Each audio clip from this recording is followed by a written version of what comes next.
can we better simulate fear in video games? There is a thread in the STARFIELD subreddit where a Redditor was complaining that the enemies in this Bethesda video game, STARFIELD, didn't seem to know when they were beaten. You might enter a space station and there's an abandoned science lab and find 10 space pirates there. And even though you killed 8 of them, the remaining 2 are still fighting and using canned barks that don't make any sense. Now, let me talk about barks for a moment. Barks are short lines of dialogue in video games that either yelled in the background or used as a response to the player's actions. The first use of barks that I know of was probably in the video game Half-Life, where Marines from the Hazardous Environment Combat Unit used barks to display awareness. So, who's this guy, Freeman? They say he was at Ground Zero. Science team? You think he was responsible? Sabotage, maybe? Maybe. All I know for sure is he's been killing my buddies. Oh yeah, he'll pay. He will definitely pay. Things like barks are really useful for communicating the awareness of an enemy. If you hear a character say, "Hey, what was that noise?" that bark is an indicator that the enemy has raised awareness. When you hear, "Oh, must have been the wind," that means that the enemy has gone back to a less aware state.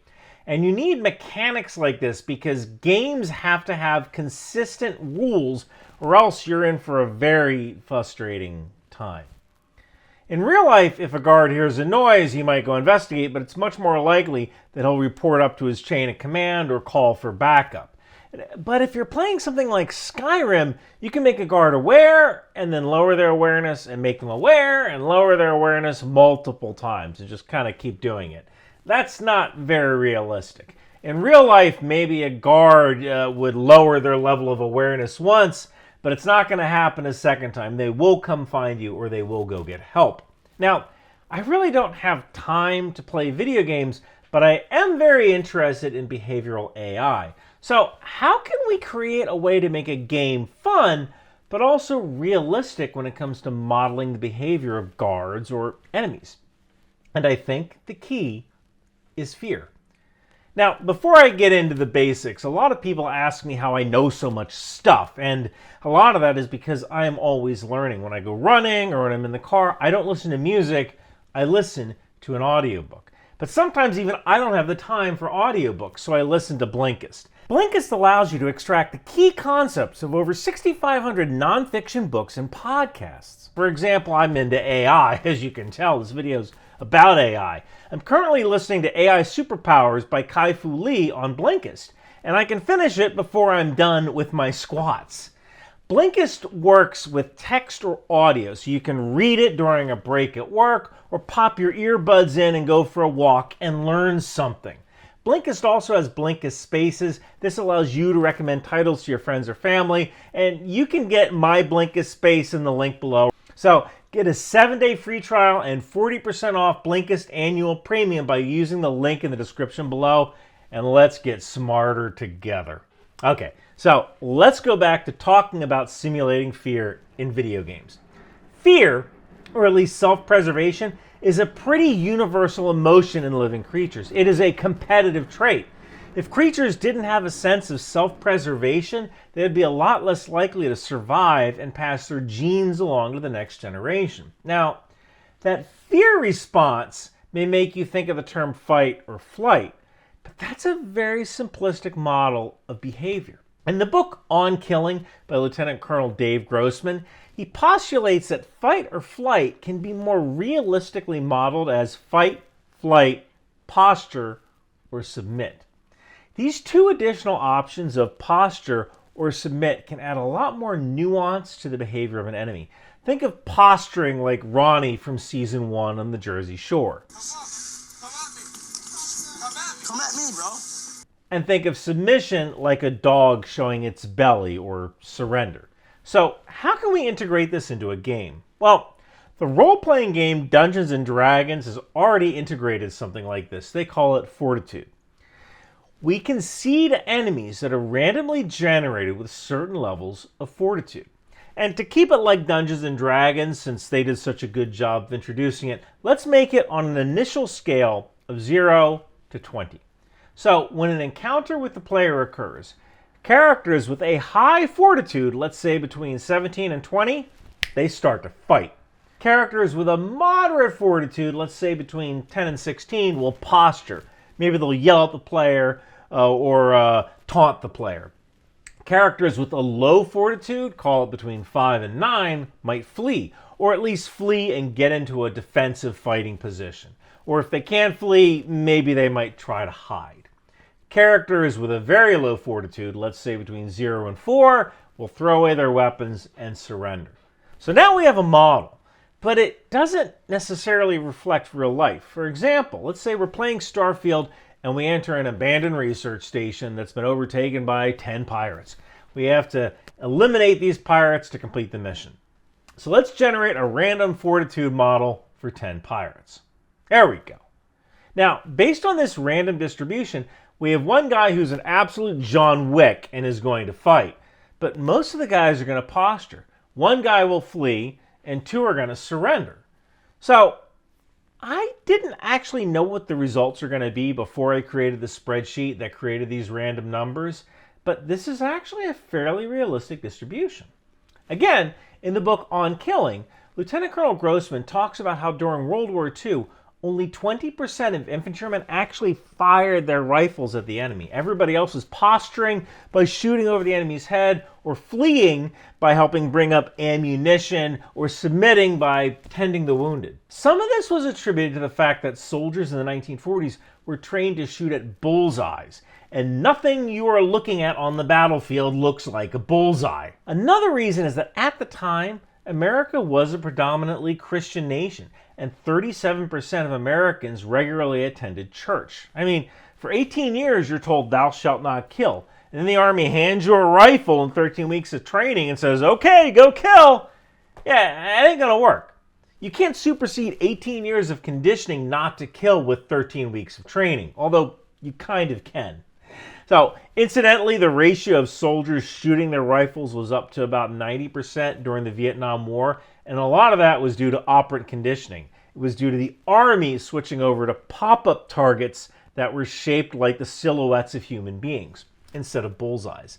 Pop-up targets simulate a target appearing, and then when you shoot the target, a sensor detects a hit on the plastic and causes the target to fall. So now the instinct becomes Pavlovian. You immediately react. Target comes up, shoot, target goes down. This also might be one of the reasons why PTSD became so prevalent during Vietnam, Iraq, and Afghanistan. We taught soldiers how to kill. We even made it instinctual, but we never gave them the psychological tools in their toolkit to deal with the aftermath of their actions. But hey, we're talking about video games here, not psychology. And there is a problem with this table I generated. Can you figure out what it is? Well, if we were to follow this table to the letter, as soon as the player enters the abandoned research lab, only one guy is going to fight, 2 guys are going to surrender, 1 guy is going to hide, everyone else is going to taunt the player.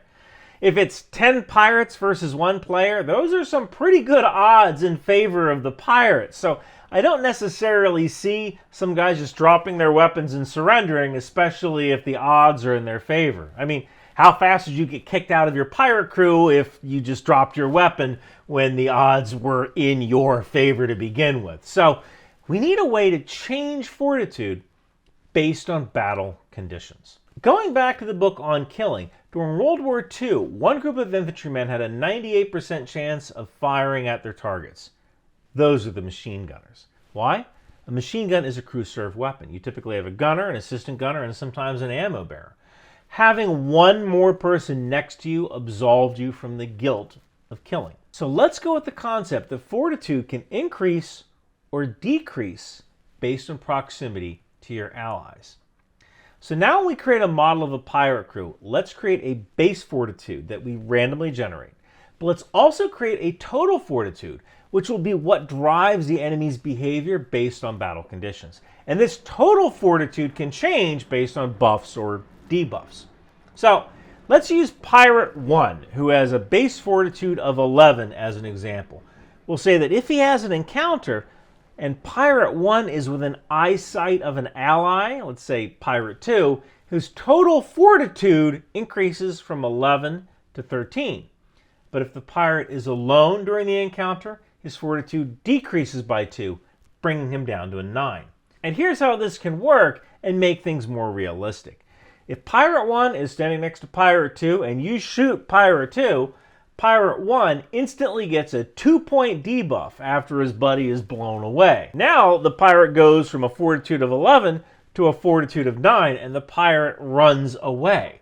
So this could really change behavior and make things a lot more interesting and perhaps more realistic. Now, another factor would be being pinned down. Among untrained troops, being pinned down causes panic. People do weird stuff when panicking because a very primal part of the brain takes over. And that's how crowds cause stampedes or people try to jump from burning buildings. So how can we simulate that? Let's say you rush into that abandoned research lab. 2 pirates see you and each takes cover behind a different crate. You start firing at one of the pirates that are taking cover behind the crate. Now one pirate is pinned. You're putting a wall of steel down onto that crate, and that pirate is hiding behind that crate, and they do not want to pop out because they don't want to get shot. But the pirate who isn't pinned gets a Fortitude boost because he's behind cover and feels safe and can safely fire back at you. So, if the pirate is pinned, they get a -2 debuff to their Fortitude. If they're under cover and not pinned, they get a +2. If they're not under cover, there's no change. Now let's say that one of the pirates gets hit and is wounded. Yes, some wounded soldiers will continue to fight, but if you've been wounded, you may be more inclined to surrender than if you're healthy. Now, this might be a little more complex to model because someone who's a complete warrior like John Wick might ignore their injuries and stay in the fight. So let's model it like this. If the enemy had a Fortitude of 17 to 20 to begin with, they are John Wick, and they don't lose points for being wounded.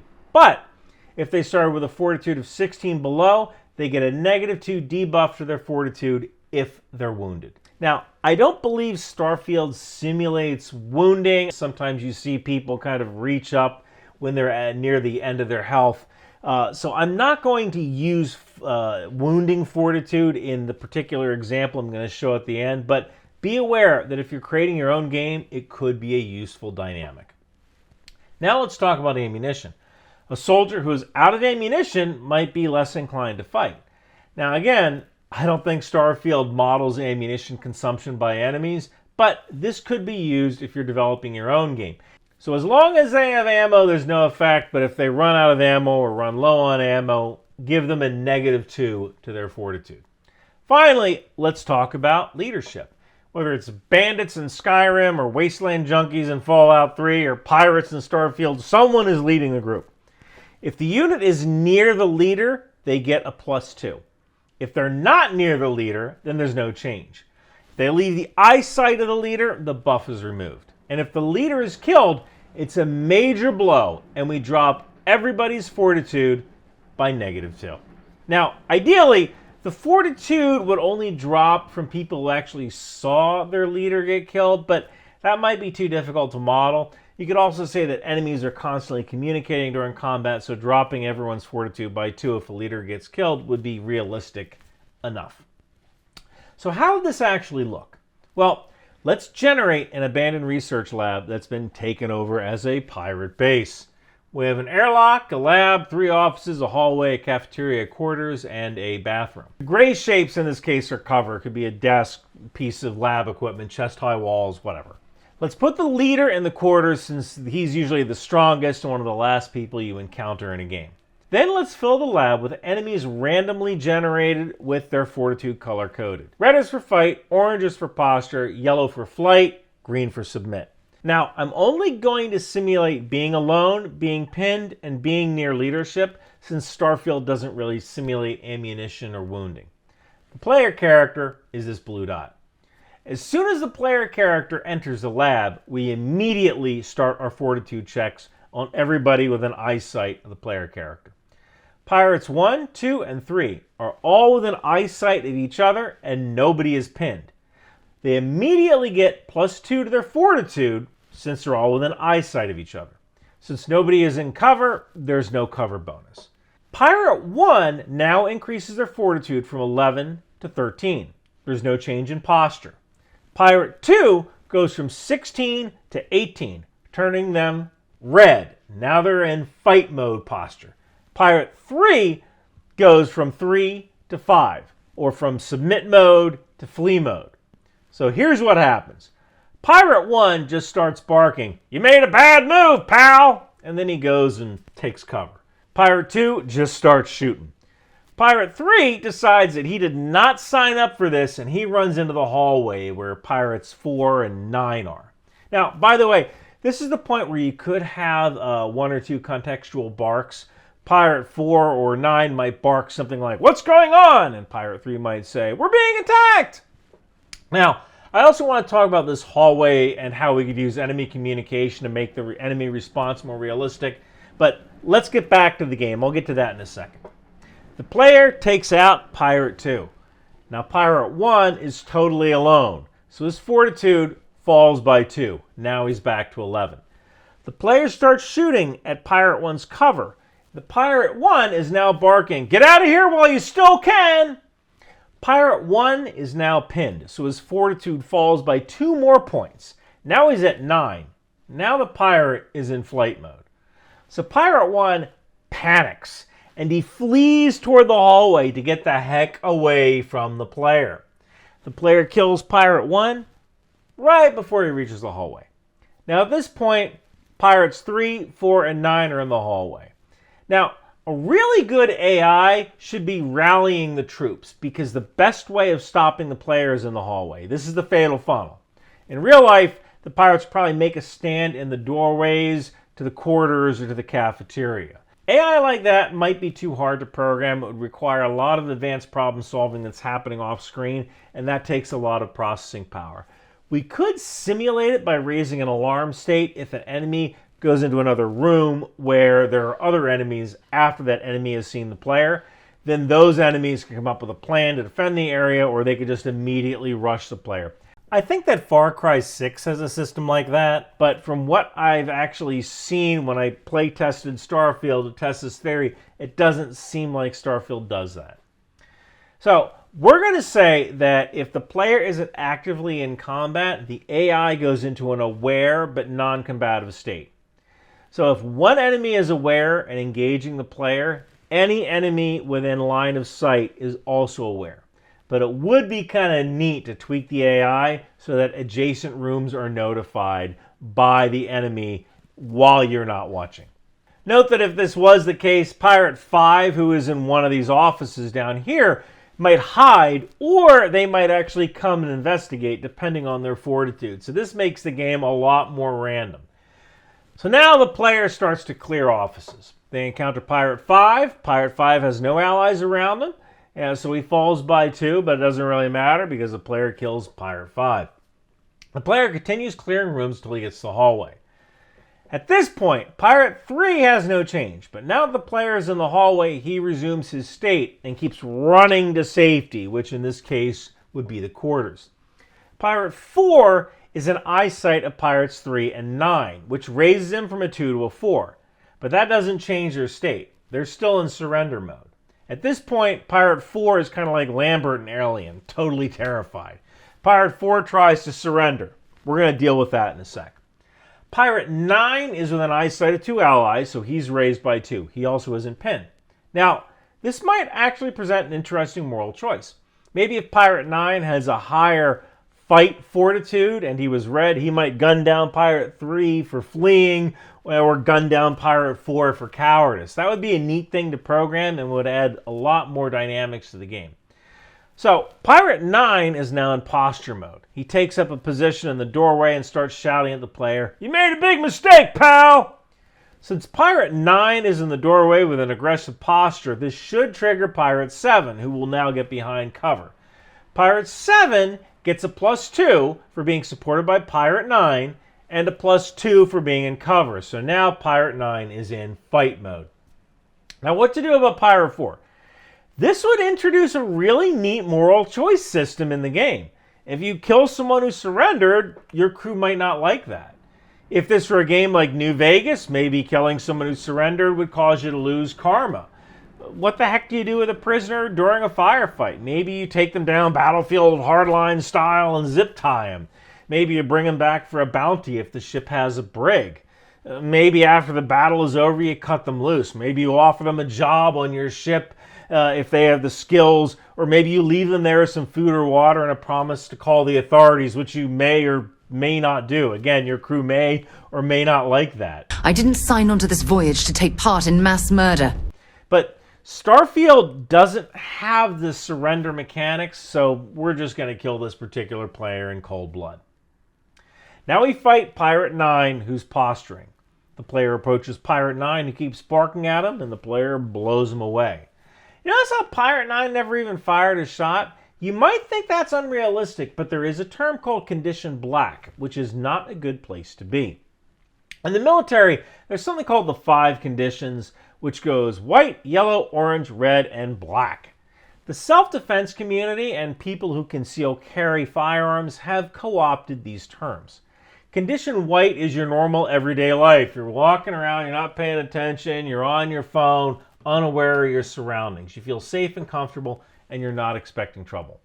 Condition yellow is relaxed but alert. Imagine like you're driving and you're looking for a particular street sign because you got to turn. You're not in danger, but you're more aware. Condition orange is when you first detect a problem. Think like you're in a bad neighborhood and you sense that somebody's following you. Condition red is when you're in the fight. Now it's on. Condition black is when you totally panic. You are unable to react to the situation. If you've ever seen a police video where the cop is holding a suspect at gunpoint and the cop keeps repeating, "Drop the gun, drop the gun, drop the gun, drop the gun," as the suspect calmly reloads his shotgun and then blows the cop away, yeah, that cop is in condition black. He is constantly repeating the same phrase or action, stuck in a loop. And that probably had a purpose back in caveman times. If a saber-toothed tiger attacked you, you'd keep bashing its head with a rock, performing the same action until it let you go or you bled to death. But in a gunfight, condition black is bad. So essentially, what we're simulating here with Pirate 9 is 2 things. Like most people, he didn't have the fortitude to kill. And he was in condition black. Now, as soon as we kill Pirate 9, Pirate 7 loses 2 points for being alone, but he's still undercover and still aggressive, so he starts firing at the player. The player starts shooting at Pirate 7, pinning him. Now Pirate 7 is in posture mode, but if we stop firing, he'll go back into fight mode. If Starfield had a mechanic where you could direct your companion to flank, this would be the time to do it. But let's just say we keep firing single rounds at the pirate who's hiding as we walk up to him and kill Pirate 7. So now we head to the quarters. Let's look at the pirates. Pirate 3 was running. He is near his allies, and he's also near his leader, so he goes up to a 7, which is still flight mode, and he continues to run to the bathroom down here. Pirate 6 is the leader. He is surrounded by his allies and not pinned, so he goes up to a 21.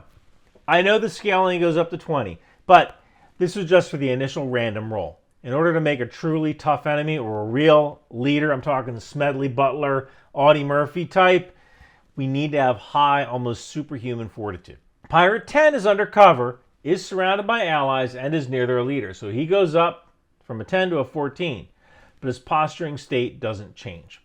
Maybe even as a contextual bark like, "Easy pickings, boss." 6, the leader, starts shooting. The player takes out the leader. Now everybody's fortitude drops by 2. So now Pirate 10 has no allies in the room and his leader is dead. So he drops back to a total fortitude of 10. So now what? This is where the game could get interesting. Remember that scene in Saving Private Ryan where the German soldier sees Upham on the stairs and is so disgusted by him he doesn't even kill him? That's kind of where we're at right now. We have this messy situation where Pirate 10 is in posture mode and Pirates 8 and 3 are in flee mode, and there is no chance of anybody getting the courage to fight again. They know they're beat. Maybe you can add a mechanic here where you can try to convince all the pirates to surrender, or if there's no hope in winning, the pirates might switch states to surrender mode. It would also be kind of interesting if someone who is in posture mode, like Pirate 10, might start barking and calling the men in the bathroom cowards, even though he's not shooting either.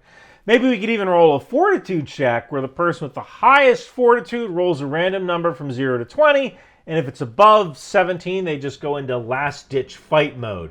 Food for thought. I also thought some other tweaks might be worth looking into. You could drop everyone's Fortitude by 1 every time someone in their party was killed. You could also make it so that John Wick types really stand out because their Fortitude doesn't drop every time someone is killed.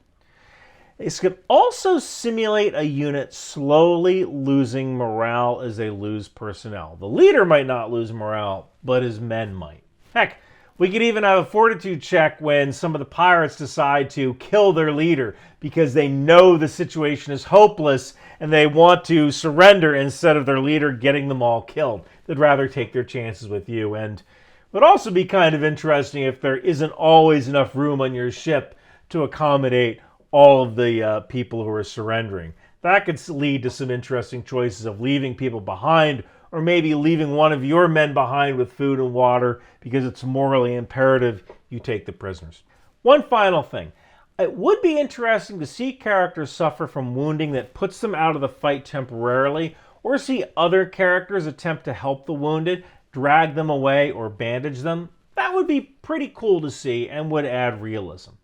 So if you program games, think about using a system like this to more realistically model behavior in combat. Think this would work? Think it won't work? Got better suggestions? Let me know in the comments below. Hey, I don't do content like this much. This is kind of a new thing for me, talking about how to make AI better in video games. So I am thinking of making this a series. If you like it, again, let me know below. And if you're interested in starting this series, I did a video about Squadron 42 and how to make audio chatter better in video games. This is my job now, so if you want to support the channel, consider getting one of my t-shirts or hoodies from Bunker Branding. And thank you guys so much for watching. In a world where fashion meets firepower, where style becomes strategy, it's time to gear up for the ultimate mission with Bunker Branding. Introducing the Rock Out With Your Chalk Out t-shirt, a tribute to the fearless air cavalry. Feel the adrenaline rush as you don the pride of the skies. For those of you who dare from the air, precision and power unite when you think outside the bomb. And don't miss our Live, Laugh, Launch t-shirts for Patriot and HIMARS, because sometimes defending freedom means bringing the thunder. Finally, for the true defender of the seas, we present Department of the Boat People. Sail with honor and show your allegiance to the world's mightiest maritime force.